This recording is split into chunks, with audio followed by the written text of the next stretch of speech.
Então, nós vamos agora falar sobre o perfil bíblico para o ministério pastoral. Opa!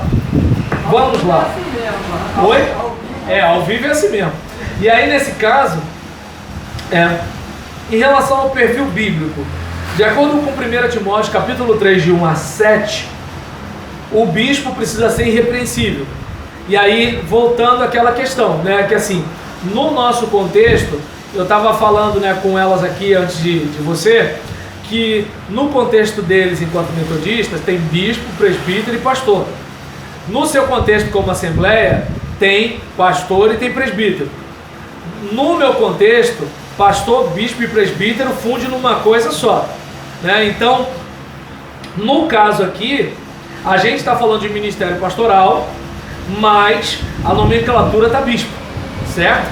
E aí, em relação ao que a gente observa aqui, a gente vai reparar no capítulo 3 que o bispo precisa ser irrepreensível.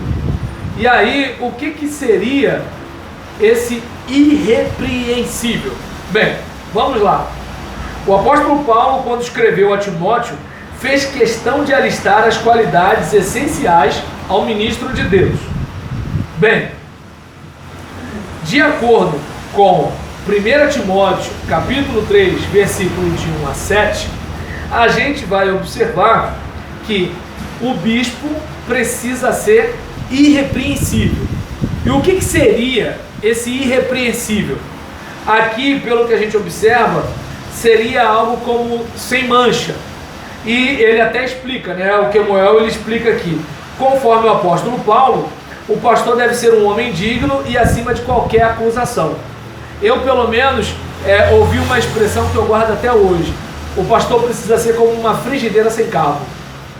O pessoal até quer pegar, mas não consegue.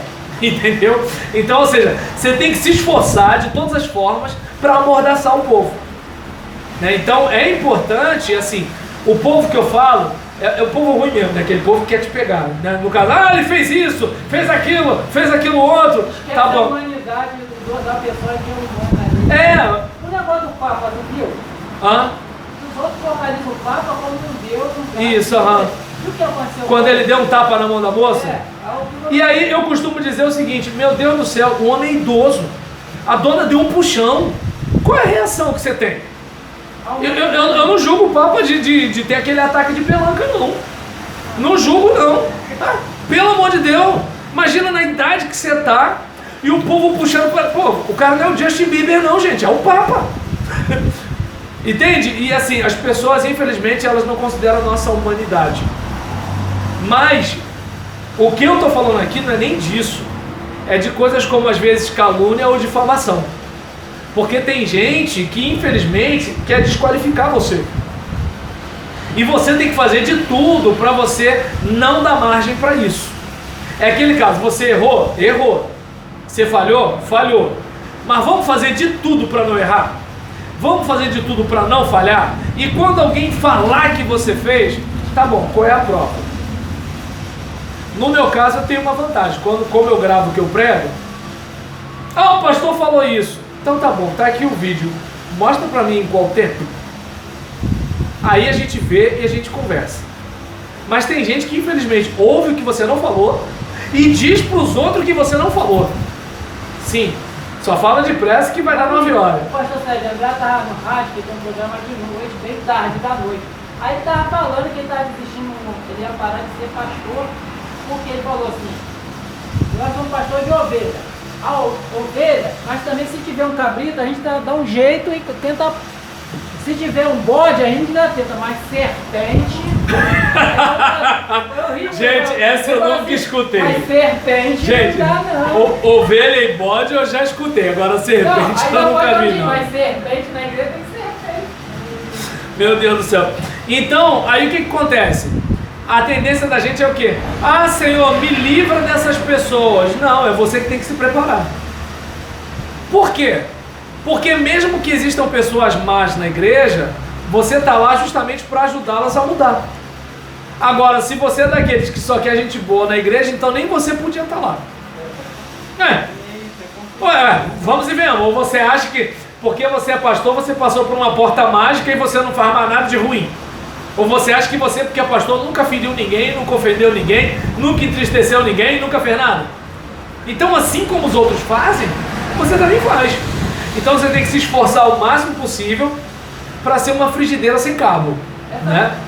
Ó, 9 horas. Essa frase está errada? O quê? A igreja é o lugar perfeito para pessoas imperfeitas. Eu gostei dela. É sua autoria? Não, eu ouvi no rádio. Ah, é? Tudo tem errado, hein? Aí nesse caso, então a gente observa aqui, né, que além de repreensível, marido de uma só mulher. Tem gente que usa esse marido de uma só mulher para dizer que mulher não pode ser pastora.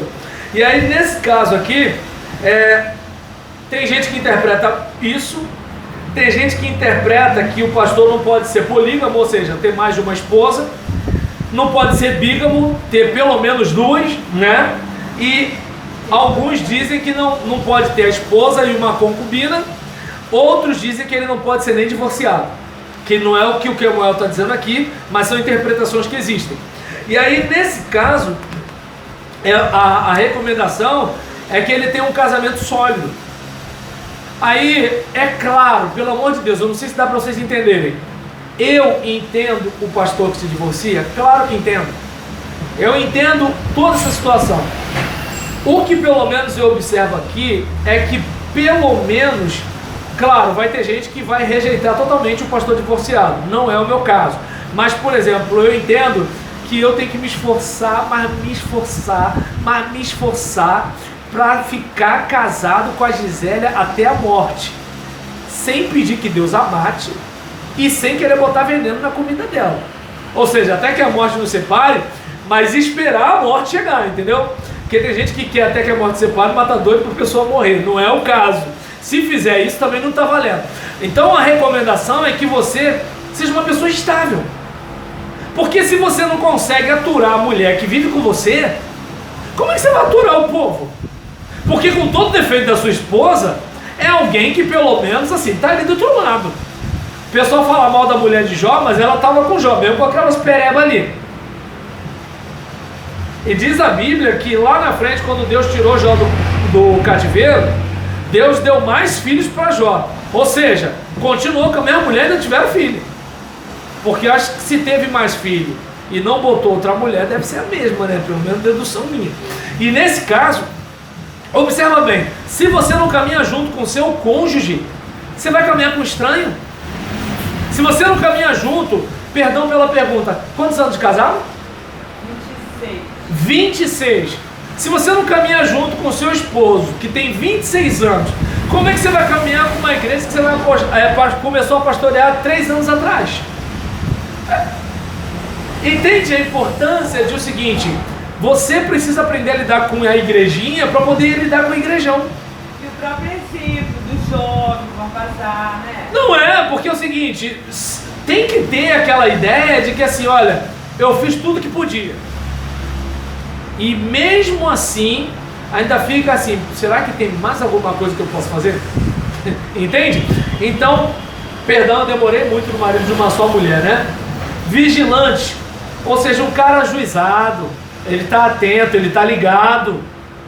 É como, por exemplo, situações, não vou muito longe. Quando eu comecei a pastorear a igreja que eu deixei no ano passado, um grupo de obreiros me ofereceu um apartamento para eu morar. Eram 3 quartos com piscina e tudo. Aí, na época, estava mais ou menos por volta de uns 500 reais, lá para 2008. 500 reais em 2008. Eu deixei o ministério agora, né, em fevereiro de 2018. Quanto estaria esse apartamento? Como é que eu pagaria? Ou seja, eu comecei a pastorear numa casa que eu podia pagar se eu saísse da igreja. Quando eu saí da igreja, continuei com o aluguel que eu pagava. Eu não sei se está dando para entender onde eu quero chegar, que é o seguinte, gente, eu preciso botar o chapéu onde minha mão alcança. Tá dando para entender? Eu preciso ter essa consciência. Ou de repente a igreja me dá algum tipo de garantia para quando eu não servir mais. Porque tem justamente isso, observa bem, digamos, Eu, graças a Deus, me recuperei da depressão. Tem gente que não se recupera, gente. Tem gente que não se recupera. E vai viver do quê? Vai se aposentar como o quê?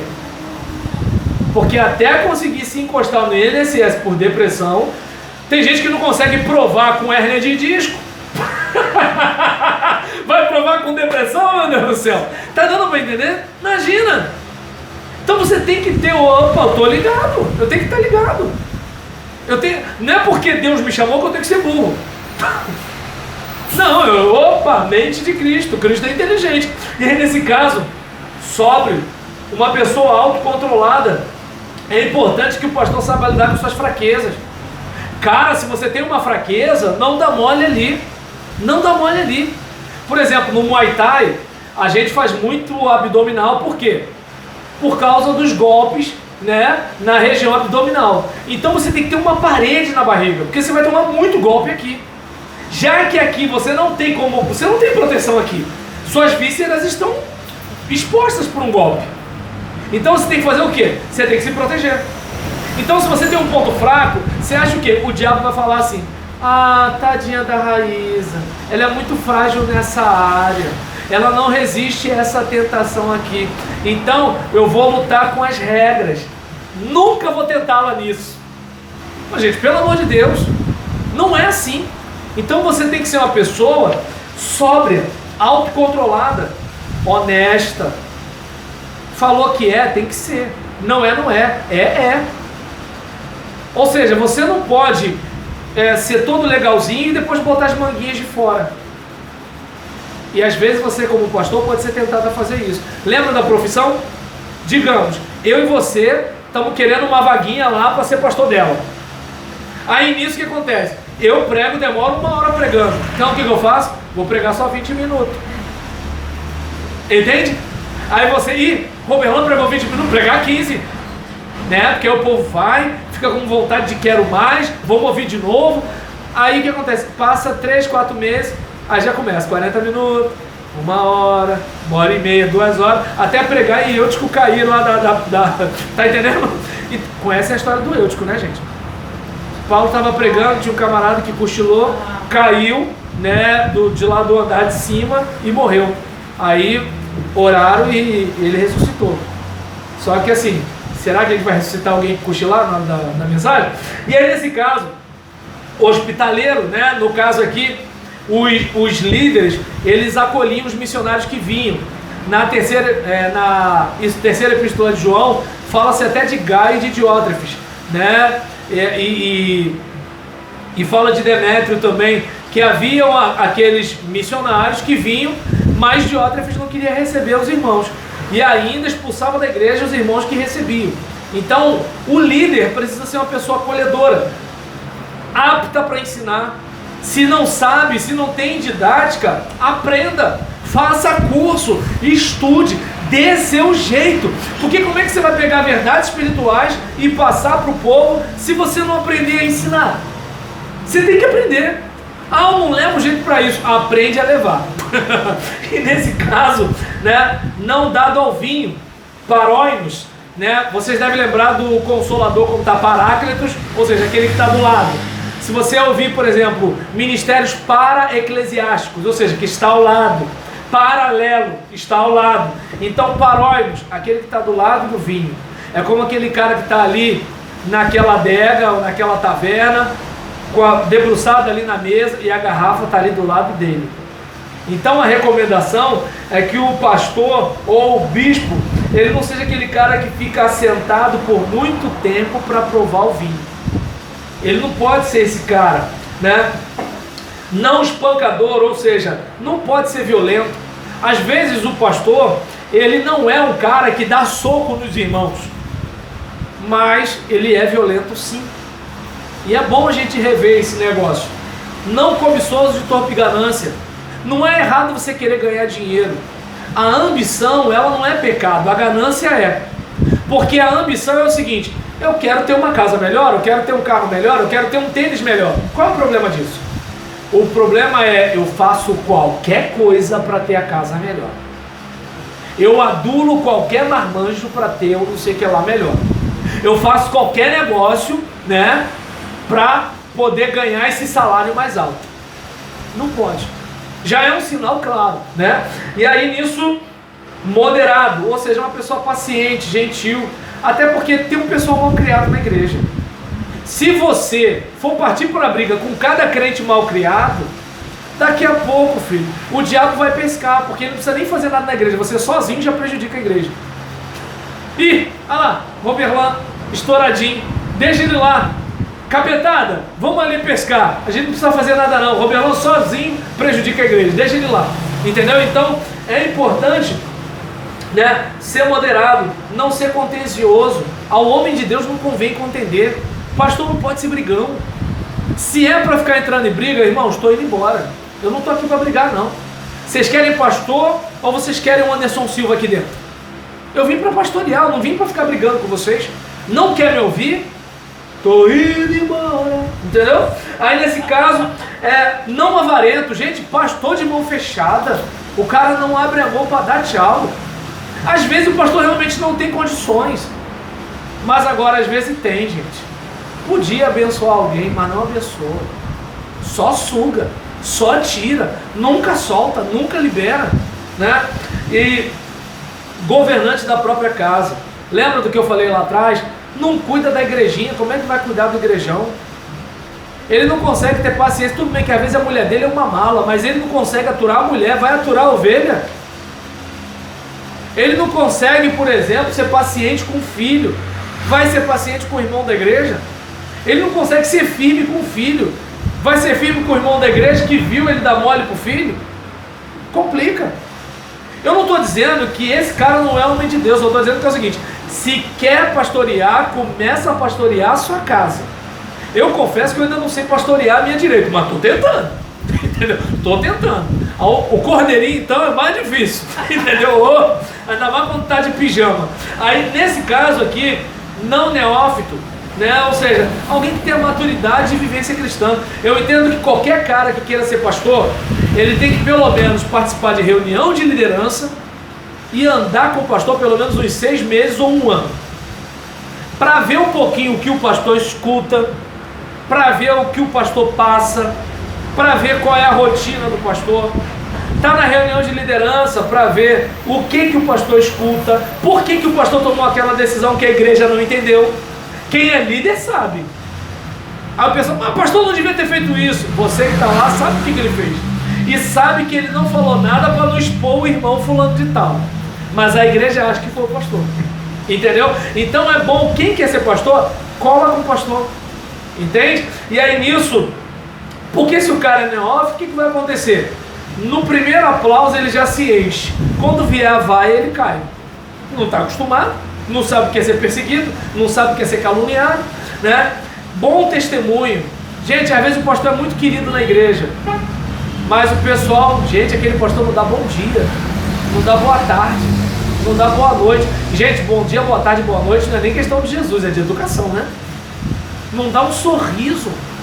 Ele chega com o carro dele, deixa o carro, entra pro templo, lá dentro parece que baixa o espírito da simpatia, né? Olá, meus irmãos! Ué, tava com a carranca até chegava na frente. Entrou lá, pá, que isso, gente? O povo lá fora vê isso. Pode parecer bobeira, mas assim, o povo tem aquela ideia de assim, pô, aquele cara ali, pastor legal, hein? Gosto dele, vou lá na igreja dele. Gente, pode parecer bobeira, mas isso tem impacto na vida do povo. Porque às vezes o pastor pensa que ele é pastor só na igreja. Não, ele é pastor na rua, no bairro, onde ele estiver. E aí nisso, pra gente fechar, né? Meu Deus, né? A gente tem várias qualidades do pastor que eu não vou comentar aqui, né? E Pedro, por exemplo, ele apresenta que o pastor precisa apacentar o rebanho de Deus. Serpente não. O teu trabalho é apacentar rebanho de Deus, né? Quem não é de Deus, rapaz, tu vai lá, tu vai vivendo, mas você não vai mudar aquela pessoa. Ela não se converteu, ela não quer aprender um novo caminho. Cuidar do rebanho. A questão é, você vai deixar o pessoal Deus dará ou vai fazer alguma coisa? Né? Então é importante pensar nisso. A questão, né, por exemplo, Deus é o maior exemplo de como o obreiro pode pastorear por excelência espiritual. Não por força, mas voluntariamente. Então o pastor, além de não forçar o rebanho, também não pode ser forçado. Cara, você não está mais, né, naquele brilho nos olhos, é melhor sair. Entende? E não faz aquela coisa do tipo, ó, você tem que me atender. Não. Ovelha não é um jumento, não é um cavalo domado. É ovelha. Você ia falar alguma coisa ou eu posso seguir? Não. Ah, então tá bom. Não, então tá bom. Aí nisso, perdão, é porque já deu a hora, eu tô correndo aqui. Aí nisso, nem de torpe ganância, ou seja, o cara quer tanto dinheiro que assim, fazemos qualquer negócio. Aí, o cara vende até a mãe se for preciso, né? E eu tenho uma frase, né? Não sei se é porque eu vendo picolé lá em casa, eu vendo picolé. A alma não. A alma já foi comprada por Jesus, entendeu? Aí não, né? Então, ânimo pronto, o obreiro cheio do Espírito compartilha a salvação, alegria e esperança com a congregação e com os fiéis. Agora imagina se você está só reclamando. Então é coisa para você pensar. No meu caso eu fui buscar tratamento e descobri que eu estava com depressão. Até eu descobrir, imagina. E pastor, só uma curiosidade, depressão é verdade que fala que a pessoa não acha graça na vida e nada? Exatamente, é mais do que tristeza. Porque tristeza, por exemplo, você desmanchou com o namorado, ficou triste. A depressão é o seguinte, você está com o namorado, mas ele nada é a mesma coisa. Percebe? É assim, a depressão tem a ver com a vida perder graça. A tristeza é uma reação normal a uma coisa desagradável. Deve ter sido difícil pastorear assim. Ah, com certeza, com certeza. Eu só, assim, uma coisa que eu não consigo explicar. Pregar, eu sempre quis. Agora, estudar para pregar, aí eu não estava afim não. Entendeu? Ou seja, pregar, graças a Deus eu não perdi a paixão por pregar. Mas agora, estudar para pregar foi mais difícil. Entendeu? E aí nisso, não ser dominador do rebanho. Você não é dono da igreja. Você não é. Só que não é porque você não é dono também que você vai largar de mão. Então, não é nem largar de mão e nem ficar alucinado. É equilíbrio. Hoje eu estou aqui. Entendeu? Servindo de exemplo ao rebanho. Aí aquele caso, você tem que ser o melhor crente que você puder ser. Você precisa se aproximar daquilo que você ensina. Tem gente que fala que o pastor tem que pregar o que vive. Não, se eu pregar a minha vida eu estou lascado, porque Gisele reclama da minha vida. Não, eu tenho que viver o que eu prego. Ou seja, eu prego, né? Vou me esforçar para ser aquilo ali. Porque se eu for pregar o que eu vivo, complica. Porque, gente, eu peco até em pensamento, até dormindo. Então, e as recompensas, você está fazendo para Deus, é Deus quem vai recompensar você. Tem gente que está fazendo como assim, ninguém me disse obrigado. Você não está fazendo para ganhar obrigado. Você está fazendo porque Deus te chamou. Você está fazendo porque você ama Deus. Você está fazendo porque o Deus merece. Por exemplo, eu estava vindo para cá agora, aí a irmã Vilma Barbosa ligou para mim, e aí ela estava ligando, né, se pedindo desculpa, porque agora o telefone dela estava funcionando. Uma senhora já idosa, né, para me cumprimentar por Feliz Ano Novo. E aí nisso, dizendo que sente saudade de mim, ela lembrou de coisas que eu nem lembro mais que eu fiz. Lembra, pastor, quando eu estava precisando de fazer aquele exame, de um remédio, não sei o que lá, o pastor correu para cá, correu para lá, e eu querendo lembrar, eu não lembrava que eu tinha feito isso. E aí eu olhei para aquilo, aí eu pensei, isso é ministério. Eu não lembro mais, mas ela lembra, e eu não fiz para ela me fazer obrigado. Até porque é o seguinte, um monte de gente, de repente, não viu nada do que eu fiz. Só que eu não fiz para ninguém ver. Eu fiz porque Deus merece. Entende a questão? Agora, se você vai, porque você quer o seguinte, que alguém te dê parabéns, desculpa, você está no negócio errado. Porque se fosse assim, Jesus que é o nosso... Se Jesus que é o nosso maior exemplo, era para fazer o quê? Se Jesus que fez o que fez, passou pelo que passou, acho que eu não preciso nem comentar mais nada, né? É melhor a gente ir embora. Vamos ficar de pé e vamos orar. E que Deus esteja nos ajudando nessa caminhada, né? Pai querido, muito obrigado por essa noite, obrigado por essa semana, obrigado, Senhor, por esse momento que passamos aqui e que de alguma forma esse nosso encontro tenha contribuído para a edificação dos nossos irmãos. Leva-nos em paz, guarda-nos de todo mal, é o que oramos, em nome de Jesus. Que a graça salvadora do Senhor Jesus, o amor de Deus, nosso amado Pai, e a comunhão do Espírito Santo seja com todos aqueles que amam e aguardam a vinda do Senhor. Amém? Amém. Então, a paz do Senhor, gente boa.